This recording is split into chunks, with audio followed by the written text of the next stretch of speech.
అందరికీ నమస్కారం. గత 20 రోజులుగా మీరు మంగ్లీ గారి తెలుగు రాష్ట్రాల్లో ఏం జరుగుతుందో మంగ్లీ గారి ఇష్యూను మీరు మొత్తం చూస్తున్నారు. నిజంగా వ్యవస్థలు ఎంత చెడిపోయినాయంటే ఈ వ్యవస్థలు పేదోనికి పనిచేయవు అని మరొకసారి నిరూపితమైంది. మేమేమో కావాలని అబండాలు వేయట్లేదు. మంగ్లీ గారికి మధుకు సంబంధం లేదని చాలా క్లియర్గా చెప్పింది. పంజాగుట్టలో కానీ పంజాగుట్ట ప్రెస్ మీట్లో తను చాలా క్లియర్గా చెప్తూ మధుగాడనే ఒక వ్యక్తి 3 సంవత్సరాల నుంచి వాడు ఇదే దందా చేస్తున్నాడు అనుకుంటా చెప్పింది. నేను ఈ కేసు టేకప్ చేసే ముందు బాధితులు కొంతమంది వచ్చిన తర్వాత ఇది నిజమా కాదా అని తెలుసుకోవడానికి మంగ్లీ గారు అడగడం జరిగింది. మంగ్లీ గారు నాకు ఫోన్ చేయడం జరిగింది. ఆ వివరాలు బయట పెట్టాం. దాని తర్వాత కూడా మంగ్లీ గారు మధు గారి దగ్గరికి మీ మీడియాను మొత్తం మీ ఊర్లకు తీసుకొచ్చాం, ఫ్యాన్స్ కాబట్టి వచ్చామన్నది. కానీ నిజంగా మిర్యాల కూడా ఇక్కడ నుంచి దగ్గర 70 కిలోమీటర్లు సింగిల్ రోడ్డు మీ మీడియా వాళ్ళు మొత్తం చూశారు. అంటే ఒక ఫ్యాన్ దగ్గరికి రాత్రి 10 దాటిన తర్వాత రావాల్సిన అవసరం ఏముంది? ఈ ఇల్లు ఈ ప్రజలు చెప్తున్నారు, నేను కాదు చెప్పేది. ఈ ఇల్లు ఓపెనే కాలే కదా, అసలు మంగ్లీ గారు ఇక్కడికి ఎందుకు వచ్చింది? మంగ్లీ గారు అంటారు మధు గారికి సంబంధం లేదంటున్నారు. దీంట్లో ప్రధానంగా మధు, హిమాకాంత్ రెడ్డి, శివ ఇంటర్నల్ గా అవుటర్నల్ గా మంగ్లీ గారి పాత్ర ఉంది. ఏ విధంగా చెప్తున్నామంటే మేము ఇప్పటికే మంత్రి గారి మనవడి యొక్క ఆడియో రిలీజ్ కూడా మేము చేయడం జరిగింది. అనేక మంది మొబైల్లో ప్రామిసరీ నోట్లతో పాటు వాళ్లకు డబ్బులు ఇచ్చింది కూడా మీరందరూ చూసి వేశారు. ఇవాళ ప్రజలు మొత్తం చాలా క్లియర్గా డబ్బులు ఇచ్చిన ప్రామిసరీ నోట్లు కూడా చూశారు. ఇవాళ మీ మీడియాను కూడా నేను ఇక్కడికి తీసుకురావడం జరిగింది. మీడియా మిత్రులందరికీ ఒకటే నేను చెప్పేది ఏమంటే, ఇవాళ నుంచి ఆ రోజు నుంచి ఈ రోజు దాకా నేను ఒకటే మాటలు చెప్తున్నాను. ఏమంటే, రమావత్ మధు ఆఫీస్లో నేనే పని చేసేటోని అకౌంటెంట్గా, అందులో కరెంట్ బిల్లు నుంచి పని మనిషి దాకా అన్ని నేనే చూసుకునేటోని. అక్కడ ఏం జరిగింది, ఎలా జరిగింది అనేది ఇయాల్టికి నేను అన్ని మీడియాలో నేను చెప్తూనే ఉన్నా, ఇప్పటికి కూడా చెప్తా. ఇప్పటికీ నేను హైదరాబాద్లో చాలా మీడియా ముందర నేను మాట్లాడినా. అన్న వాళ్ళకు ఈ అన్న కానీ, నాకు ముందలు తీసుకొచ్చిన అన్న కానీ, కేతావత్ బాబురామ్ అన్నకు కూడా నేను అంటున్నాను, ఇవాళ నువ్వు లేకుంటే నేను ముందుకు రాపోయేదన్నా. మీ అన్న వాళ్ళు కూడా నాకు సపోర్ట్ చాలా ఇస్తున్నారు. అన్న అక్కడ నేను చెప్పింది అబద్ధం అయితే ఒక్కసారి మన తండకు పోదామన్నా. తండకు పోయి పేద ప్రజలు చాలా మంది ఉన్నారన్న, వాళ్ళ పాపం నేను తీసుకున్నట్టు అనిపిస్తుంది నాకు. వాళ్ళ చేతుల నుంచి మా చేతులకు డబ్బులు వచ్చి నేను బ్యాగులను నింపి వాళ్లకు నేను డబ్బులు ఇచ్చానన్నా. ఇదే రకంగా మీకందరికి నేను చెప్పుకునేమంటే, అక్కడ చెప్పేది వేరు, ఇక్కడ వచ్చి చెప్పేది వేరు. ఇదే ఇల్లు. ఒకప్పుడు మధుకు రూపాయి కూడా తినడానికి తిండి లేకపోయేది. నేను ఈ మ్యాటర్ అప్పుడు కూడా చెప్పాను. ఇదే రకంగా ఈ డబ్బులు ఇల్లా ఒక్క రూపాయి కాదు, ఇటుకే సహా ఈ జనాల సొమ్మే, కానీ ఆయన రూపాయి కాదు. ఇదే ఇంటి ముందల ఈ స్టేజ్ ముందలనే నేను మంగ్లీ వాళ్ళు అంతా ఫార్చునర్ కార్లో వచ్చారు. ఇంకో కార్ కూడా వచ్చింది 0123 ఫార్చునర్ కార్ నెంబర్.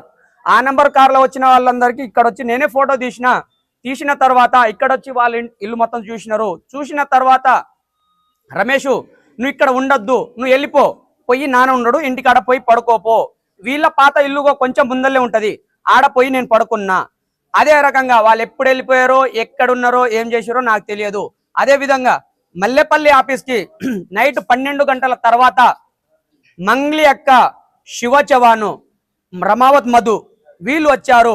నేను 6 గంటలకే నేను ముగించుకొని నేను రూమ్కి వెళ్ళిపోతాను. దాని తర్వాత అన్న ఫోన్ చేసిండు, ఎవరు మా సారు రమావత్ మధు ఫోన్ చేస్తే నేను అక్కడ వచ్చి నేను షటర్ తీయంగానే తీసిన ఒక 2 నుంచి 3 నిమిషాల తర్వాత అక్కడ నుంచి అందరికి తెలుసు విష్ణు కాంప్లెక్స్ ఎట్ సైడ్ నుంచి రైట్ సైడ్ నుంచి మనకు లిఫ్ట్ ఉంటది, ప్లస్ కాళ్ళ నడక మన మెట్లు కూడా ఉంటది. అక్కడ నుంచి నడుచుకుంటూ వస్తుంటే నేను చూస్తే ఏందన్నా ఇక్కడ మంగ్లెక్క కూడా వస్తుందా అని అంటే, రమేష్ నువ్వు ఇలాంటివి నువ్వు పట్టించుకోకూడదు, నువ్వు ఇలాంటి చాలా చూస్తావు, ఇలాంటి ఇంకా చూస్తావు కూడా, నువ్వు ఇలాంటి చూడలేవు, ఇంకా చూస్తావు కూడా.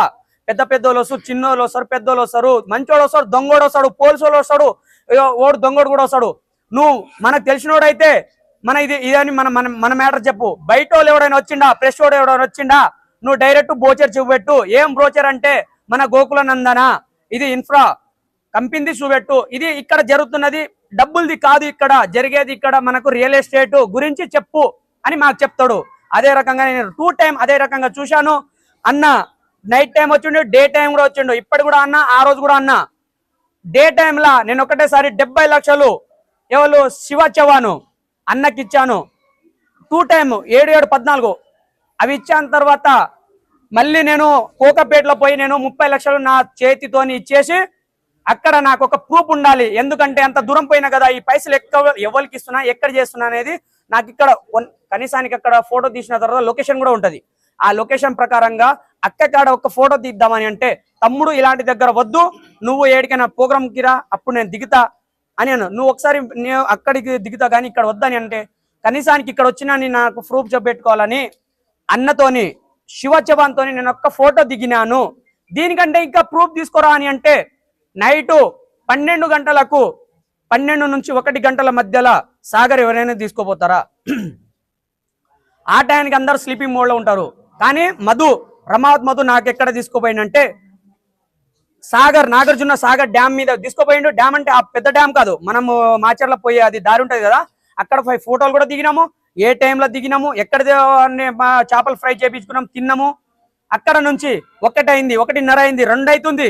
అన్న పోదాము, ఇంటికి పోదామే, మన రూమ్కి వెళ్ళిపోదాము అన్న అని అంట, మదన్ అని కూడా అంట. ఒక్కొక్కసారి అంటే జనాలు వచ్చినప్పుడు సార్ అంట, ఒక్కనున్నప్పుడు మదంట, ఎవరన్నప్పుడు నా ఇష్టం వచ్చింది నేను చెప్తా, నాకేం చెప్పడు.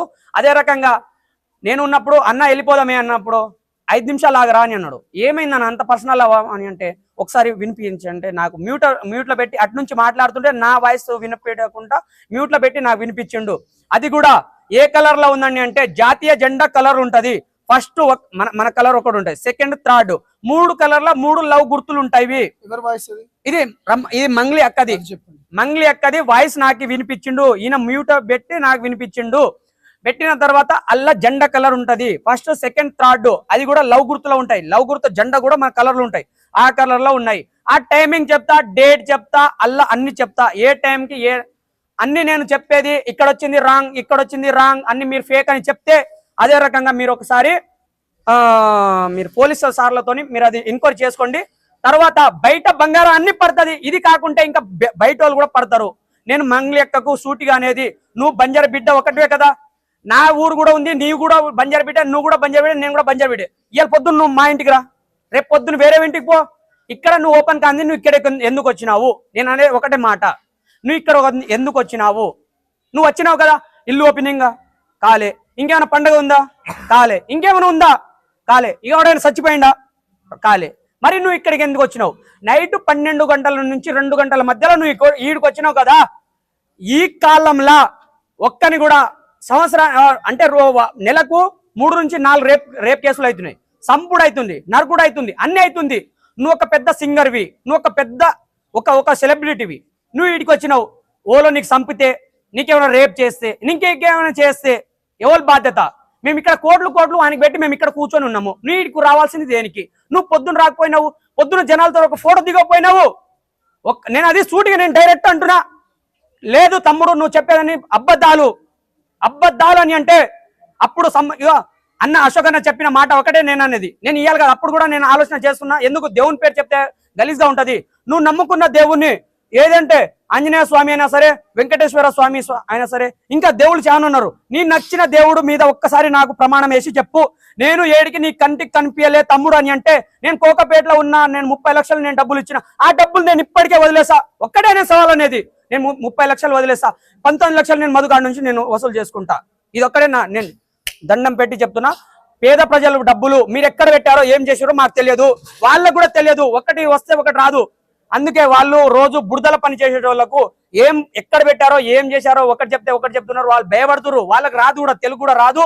దయచేసి అక్క, నేను కూడా ఇప్పటికీ అంటున్నా, నువ్వు ఏం చేయలే, నువ్వు మంచిదానివి, మంచినివి. ఇప్పుడు కూడా మేమే చెడ్డోళ్ళము, మేము మీకు ఇచ్చేసి మేము చెడ్డోళ్ళం కదా. నువ్వు ఎక్కడైనా పెడితే, రియల్ ఎస్టేట్ అయినా, భూమి అయినా, ఇంకేమైనా చేస్తే ఆ డబ్బులు కూడబెట్టి ఇంకో 10 రోజులైనా ఇంకో 15 రోజులైనా అప్పుడు దాకా మాకు ఇచ్చేసే అక్క. నేను ఒకటే సమాధానం అంటున్నా, నేను పాపం చేసుకున్నట్టు అయిపోయింది. వాళ్ళ పేద ప్రజలు డబ్బులు నేను తీసుకొని నేను వాళ్ళ బ్యాగులు నింపుకొని వాళ్ళకు పంపించడము అదొక నా పెద్ద పొరపాటు లెక్క ఉన్నది. నాకు ఇప్పటి కూడా ఈ ఊర్లో ఇంత కూర్చున్నా కదా, ఒక్కరి తమ్ముడు నీకు నేను డబ్బులు ఇచ్చినా నువ్వు ఏం చేసినావు అని నాకు ఓడుగులు అనలే. ఎందుకంటే బయట వాళ్ళు మాట్లాడుకుంటారు, నా దగ్గర ఇస్తారు, నేనే అది సంచిలో నింపి వాళ్ళకి బ్యాగులో నింపి వాళ్ళకి ఇస్తా కదా. నా చేతుల మీదంగా మళ్ళీ వాళ్ళకు రిటర్న్ డబ్బులు పోతే నేను ఎల్లునైనా చనిపోయినా కానీ నా ప్రశాంతంగా నా ప్రాణం ఉంటుందని నేను డైరెక్ట్ అంటున్నా. ఒకటే మాట ఇక్కడ మీకు చిన్న క్లారిటీ ఇస్తాను. ఆధారాలు అన్న కాడ మేము చాలా క్లియర్గా ఇప్పటికే మధుతోని శివ ఉన్న ఆధారాలు చూపెట్టాము, మంగ్లీతోని మంగ్లీని ఇక్కడ చూసిన ఐ విట్నెస్ని చూసాము. మద్రాసులో మీకు ఇంతకు ముందు చెప్పినట్టు పోలీసులను 9 మంది మరణశిక్షణ విధించిన దాంట్లో అది కేవలం ఐ విట్నెస్ ద్వారా తీసుకున్నది. ఐ విట్నెస్ కూడా ఇవ్వడం జరిగింది. దాని తర్వాత మధుకు మంగ్లీకి సంబంధం ఉన్న ఐ విట్నెస్ కూడా ఉన్నాడు. అంటే డైరెక్ట్గా కానీ ఇండైరెక్ట్గా కానీ సపోర్ట్ ఇచ్చుకుంటూ పోతున్నారు. నేను ఒకటే మాట చెప్తున్నాను, ఇక్కడ దాదాపు 5గురు చనిపోవడంతో పాటు ఇవాళ కూడా ఒక వ్యక్తి చనిపోయాడు పాల్తీయ తండాలు. కేవలం మంగ్లీ గారే బంజారా బిడ్డనా? ఇక్కడ ఉన్న వాళ్ళందరూ వీళ్ళంతెవరు? ఇది నేను చెప్తున్న మాట కాదు, ఇవాళ తండాల దగ్గరికి తీసుకొని వచ్చిన కొంతమంది సన్నాసులు చిల్లరగాళ్ళు డబ్బులు తీసుకున్న వాళ్ళు అంటున్నారు ఇది కోర్టు పరిధిలో ఉంది, లేకపోతే ఇది పోలీస్ స్టేషన్ల పరిధిలో ఉంది కదా, మీరెట్లా జడ్జిమెంట్లు ఇస్తారనుకుంటా మాట్లాడుతున్నారు. అరే ఓ ఎదవల్లారా, చైత్ర అనే 6 ఏళ్ల పాప చనిపోయినప్పుడు మరి అది పోలీస్ స్టేషన్లో కేసు అయింది కదా, మరి మనమందరం సింగరేణి కాలనీ దగ్గర ఎందుకు మనం ధర్నా చేశాం? బాధితుల పక్షాన్ని ఎందుకు నిలబడ్డాం? Point number 1. Point number 2, Disha case ఈ యావత్ 2 తెలుగు రాష్ట్రాలనే కాకుండా దేశాన్ని ఊపిన ఒక కేసు. మరేం జరిగింది దిశ కేసులో? అదేవిధంగా ఎల్బీ నగర్ విషయంలో కూడా ఎల్బీ నగర్ లక్ష్మి అనే ఒక అమ్మ తనను కొట్టినప్పుడు పోలీసులు తన గురించి కూడా మరి ఎందుకు ధర్నా చేసినాం? తనకు న్యాయమయ్యే విధంగా ఇవాళ చైత్ర విషయంలో కావచ్చు పోరాడి కొట్లాడి కొంత డబ్బు కూడా ఇప్పించి తమకు అండగా ఉన్నాం. లక్ష్మి గారి విషయంలో కావచ్చు, దిశ గారి విషయంలో, అదేవిధంగా టేకు లక్ష్మి విషయంలో. ఇక ముఖ్యంగా మొన్నటికి మొన్న చెన్నై కేసు విషయం చూశారు. 9 మంది పోలీసులకు చెన్నై కోర్టు ఉరి శిక్ష వేసింది. దాంట్లో ఎవిడెన్స్ ఏముంది? ఐ విట్నెస్సే కదా. ఇవాళ ప్రధానంగా రమేష్ అనే వ్యక్తిని కూడా మీ ముందు ప్రవేశపెట్టాను. ఎక్కడున్నాడు రమేష్? రమేష్,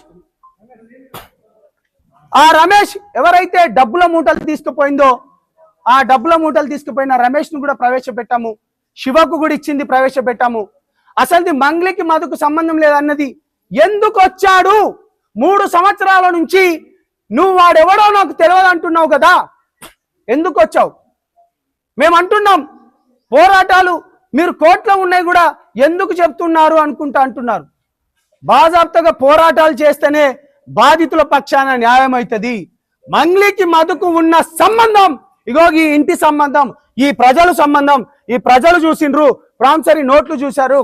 అదే విధంగా ప్రతి ఒక్కటి మినిస్టర్ ఆడియో కాల్ కూడా మేము వినిపించాం. ఇక నేను ప్రధానంగా చెప్తున్నాను, ఈ వ్యవస్థను నడిపిస్తున్న గౌరవనీయులైన రేవంత్ రెడ్డి గారికి మా తరపున, తమ్ముడు అశోక్ తరపున రఘు, అదేవిధంగా తమ్ముడు మన వినోద్, అదేవిధంగా బాధితుల తరపు నుంచి మేము ఒకటే మీకు రిక్వెస్ట్ చేస్తున్నాం. మంగ్లీ గారు మీ దగ్గరికి వచ్చి ఏదో పాటలు పాడిందనో, లేకపోతే తను సెలబ్రిటీ అనో, లేకపోతే సెంట్రల్ మినిస్టర్లతోని మంచి వాళ్ళ ప్రోగ్రాంల పాటలు పాడిందనో దయచేసి మీరు ఆ వివక్షత చూపించకండి. పేద బిడ్డలు మీకు ఓట్లేసిన వాళ్ళు, మీరు పేదల పక్షాన్ని నిలబడండి. మంగ్లీ గారు సెలబ్రిటీ కాదు. మంగ్లీ గారు తెలంగాణ ఉద్యమం నడిచేటప్పుడు మేము దగ్గర తీసుకున్న మా బిడ్డను ధూమ్ధామ్లలో చూపించినాం. మా దగ్గరకు వచ్చి ప్రోగ్రాంలు ఇవ్వమంటే భిక్షు అన్న మాకు తీసుకొని వచ్చి పరిచయం చేస్తే మేము ఇవాళ తనను మేము ఇంత పుష్ చేసిన వాళ్ళము మేము వదులుకుంటామా? 1000 మంది ఒకవైపు సెలబ్రిటీ ముసుగులో ఒకవైపు ఉంటే ఇది ఎంత దారుణం. మంగ్లీ గారి పైన ఎవరో చిన్న మాట అంటేనే 3 గంటల్లో తనని మీరు తీసుకొచ్చి అరెస్ట్ చేశారు కదా. ఇవాళ ఇంతమంది కొన్ని కోట్ల రూపాయలు, 100 కోట్ల రూపాయలు వ్యవస్థలు మొత్తం మీ చేతిలోనే ఉన్నాయి. పోలీస్ డిపార్ట్మెంట్ మీ చేతిలో ఉన్నాయి. ఇప్పుడు నేను ఉదయం నుంచి రాత్రి ఎక్కడికి పోయినా కెమెరాలు కూడా మొత్తం మీ దగ్గర ఉంటాయి. మేము ఒకటే డిమాండ్ చేస్తున్నాం మా బృందం తరపు నుంచి, ఈ దోచుకున్న డబ్బులు మొత్తం ఎక్కడ పోయినవి?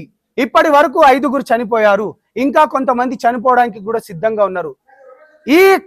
ఈ రమేష్ ఒకసారి రండి. ఈ వ్యక్తి ప్రధానంగా మధు దగ్గర ఏమేం కార్యక్రమాలు చేసిందో, లేకపోతే డబ్బులు ఇచ్చిందో, లేకపోతే ఏమేం చేశాడో, అతను శివ చౌహాన్ కూడా ఎన్నిసార్లు డబ్బులు ఇచ్చాడో చూసిన వ్యక్తి, ఇచ్చిన వ్యక్తి, మంగ్లీ గారిని తీసుకొచ్చిన వ్యక్తి. నేను చెప్పడం లేదు, ఇవన్నీ నేను ఎక్కడా మాట్లాడడం లేదు. ప్రజలు, ఇతను ఎవిడెన్స్తో సహా నేను ఒకటే చెప్తున్నాను. చాలా క్లియర్గా నేను చివరి 2 మాటలు చెప్తున్నాను. వ్యవస్థలు బతకాలి, వ్యవస్థలలో ప్రజలు బతకాలి. ఇవాళ వ్యవస్థలలో ప్రజలు ఓట్లేసింది ఎందుకంటే మీరు మంచిగా ఉండి, మీరు రాజ్యానికి ఎక్కి మమ్మల్ని మంచిగా పరిపాలించమని. కానీ 100 కోట్లు సంపాదించుకున్న, 100 కోట్లు దోచుకున్న దొంగలకు దయచేసి చేతులెత్తి దండం పెడుతున్నా, మీరు వాళ్ళకి సపోర్ట్ గుంటకండి. ఇక ముఖ్యంగా మా దాంట్లో కొంతమంది దొంగలు ఉన్నారు, వాళ్ళకి నేను ఒకటే చెప్తున్నాను, బాధితుల పక్షాన నిలబడండి అని చేతులెత్తి దండం పెడుతున్నాను. నిన్న అనేక విధాలుగా 2 రోజుల నుంచి మేము ఎవిడెన్స్ బయట పెట్టిన తర్వాత మా సంఘాలలోకి వెళ్ళి కూడా చాలా మంది పర్సనల్ గా కాల్ చేసినందుకు LHPS అన్నలకు నిజంగా చేతులెత్తి దండం పెడుతున్నాను. అదేవిధంగా నంగారబేర్లోకి వెళ్ళి కొంతమంది కాల్ చేసిండు, సూర్యాపేటలో వాళ్ళు కావచ్చు కానీ, శంషాబాద్లోకి వెళ్ళి కావచ్చు కానీ, మీరు చేస్తున్నది నిజం, బాధితుల వైపు నిలబడండి, ఇంకా గట్టిగా పోరాడండి, మేము కూడా వస్తామంటూ నిన్న మా గ్రూప్లలో కూడా కొంతమంది షేర్ చేశారు. మేము AIBS కూడా మేము ధన్యవాదాలు చెప్పుతున్నాం. కాబట్టి బాధితులకు న్యాయం జరగాలి, శిక్ష ఎవరైతే నిందితులు ఉన్నారో వాళ్ళను కఠినంగా శిక్షించాలి. ఇక ప్రధానంగా మీ మీడియా ఛానల్ వాళ్ళందరికీ చేతులెత్తి ఒకసారి దండం పెట్టండి, దండం పెడుతున్నాం. ఇవాళ ఈ సోషల్ మీడియా కానీ, ఈ టీవీ ఛానళ్ళు, ప్రధాన టీవీ ఛానల్ కూడా లేకపోతే ప్రజల బాధలను బయటికి తీసుకొచ్చేటివి కావు. ముఖ్యంగా మీరే చేశారు. డెఫినెట్ గా చెప్తున్నాము, మీకు న్యాయం జరగాలి, మీకు న్యాయం జరగాలి. మీకు న్యాయం జరగాలంటే మీ మీడియా వాళ్ళ సపోర్ట్ కూడా ఉండాలి. నిందితులను కూడా కఠినంగా శిక్షాలి. జస్టిస్ ఫర్ బాధితులని హ్యాష్ట్యాగ్ చేయండి. మేము బాధితుల తరపున నిలబడతామని చెప్పండి. వాళ్ళకు అండగా ఉన్నాం కాబట్టి ఇవాళ మేము అందరం ఇక్కడికి వచ్చాం. మీరు రేవంత్ రెడ్డి గారికి ట్యాగ్ చేయండి, అదే విధంగా కిషన్ రెడ్డి గారికి ట్యాగ్ చేయండి.